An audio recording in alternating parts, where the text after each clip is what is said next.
Barusan tadi membuka acara ini Ustadz Zulhudi Dongo yang sudah bersama-sama kita melaksanakan gerakan sholat subuh berjemaah ini 168 kali.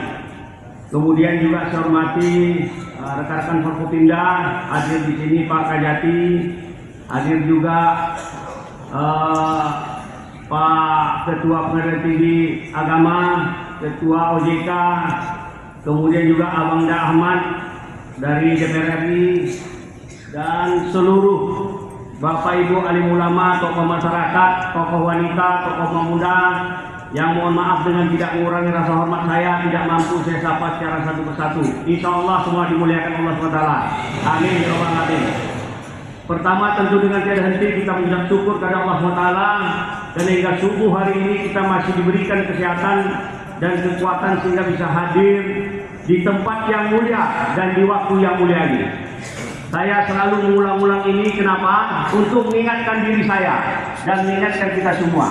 Yakinlah Bapak Ibu sekalian, dalam waktu yang bersamaan pada subuh hari ini, ketika Allah memberikan nikmat kepada kita berkumpul bersama, ada saudara kita yang sedang menghadapi sakratul maut, yang besok dia sudah tidak pernah lagi bisa melakukan seperti ini.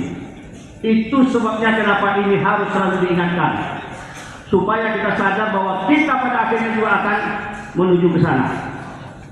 Oleh karena itulah kenapa saya selalu mengajak Bapak Ibu sekalian, karena ini saya merasa bagian dari tanggung jawab yang saya harus lakukan. Saya ingin mengulang sedikit, sebenarnya gerakan sholat subuh berjemaah ini sudah dilaksanakan jauh sebelum saya jadi wakil gubernur dulu. 2016 sudah dilaksanakan. Tetapi dalam perjalanannya pasang surut terus terjadi mati suri.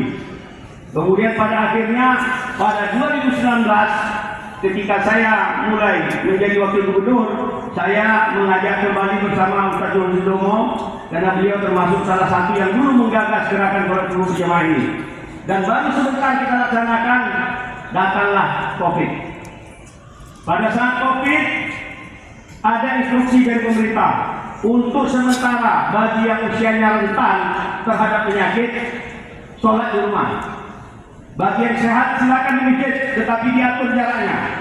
Pada saat itu begitu banyak orang yang protes, yang mengatakan masa kita mau beribadah kepada Allah saja pun dibatasi. Kenapa pemerintah melakukan itu? Karena ada masukan dari para alim ulama, masukan daripada aktivis kesehatan kita, bahwa memang kesehatan kita perlu dijaga. Di sisi lain kita juga perlu beribadah. Dalam perjalanannya ternyata setelah 2 tahun COVID ini reda. Pertanyaan besarnya, siapa yang paling bertanggung jawab untuk mengajak kembali yang dulu dirumahkan? Yang memerintahkan. Yang memerintahkan itu termasuk saya. Saya tidak ingin menjadi pertanyaan besok di sana. Oleh karena itu saya lakukan ini, mengajak semua. Saya tidak pernah berpikir hasilnya, apakah ajakan saya orang akan masuk masjid atau tidak. Bukan itu urusannya. Urusannya adalah pertanggungjawaban saya kepada Allah SWT yang nanti pasti akan ditanya. Inilah yang menjadi urusan.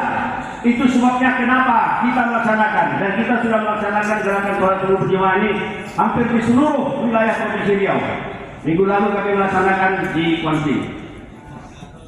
Bapak Ibu sekalian, jemaah subuh yang dirahmati Allah, dalam kesempatan ini juga saya ingin mengingatkan kita kembali bahwa apa yang kita lakukan di dunia ini itulah nanti yang akan kita pertanggungjawabkan. Kenapa saya ingin katakan? Saya ingin mengambil satu ayat dari yang dibacakan oleh imam kita tadi di dalam surat 32, di dalam ayat ke-12. Walau taro izil mujrimuna naqisu ru'usihim ila rabbihim rabbana abasarna wa sami'na fathina na'mal sholihan inna muqinun. Di sini Allah mengatakan alangkah ngerinya kata Allah. Ini bahasa Allah yang mengatakan alangkah ngerinya. Kalau Allah mengatakan ngerinya, seperti apa ngerinya? Jika seandainya, jika sekiranya kamu melihat orang-orang yang berdosa itu menundukkan kepalanya di hadapan Allah sambil dia berkata, ya Allah, kami sudah melihat dan kami sudah mendengar, maka kembalikanlah kami ke dunia, niscaya kami akan melakukan amal kebajikan. Kami termasuk orang-orang yang yakin. Ini sebuah ayat yang Allah bocorkan tentang kejadian masa depan. Ini tentang kejadian masa depan, bahwa di pengadilan Allah nanti begitu banyak orang yang menyesal dan minta dikembalikan kepada dunia. Minta kembali ke dunia. Untuk apa? Sekedar melakukan kebajikan. Hari ini kita ada di dunia. Kenapa kita tidak mau melakukan itu? Kalau Allah membocorkan ini, kemudian kita tidak memanfaatkannya, alangkah ruginya menjadi manusia. Saya ingin katakan kepada Bapak Ibu sekalian, kalau seorang mahasiswa, seorang pelajar dapat informasi dia mau ujian minggu lagi, ada bocoran soal itu. Mendengar ada bocoran soal, dia akan mati-matian mempelajari soal itu sampai dia bisa lulus. Hari ini yang membocorkan itu Allah. Sedangkan yang membocorkan kita belum jelas siapa. Kenapa mati-matian kita melakukan untuk bisa berjuang? Hari ini yang membocorkan itu Allah melalui firman-Nya. Kenapa tidak kita lakukan? Karena pasti suatu saat kita ini akan menyesal kalau kita tidak akan melakukan kebajikan di dunia ini. Hari ini kita masih Allah berikan kesempatan, sebagaimana tadi saya katakan. Oleh karena itu, mari kita lakukan kebajikan selama di dunia ini masih Allah berikan kesempatan.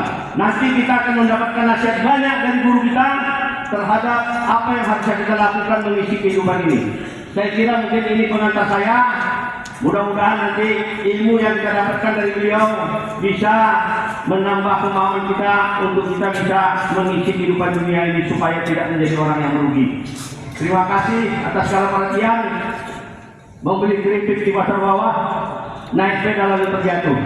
Bila topik hidayah. Wassalamualaikum warahmatullahi wabarakatuh.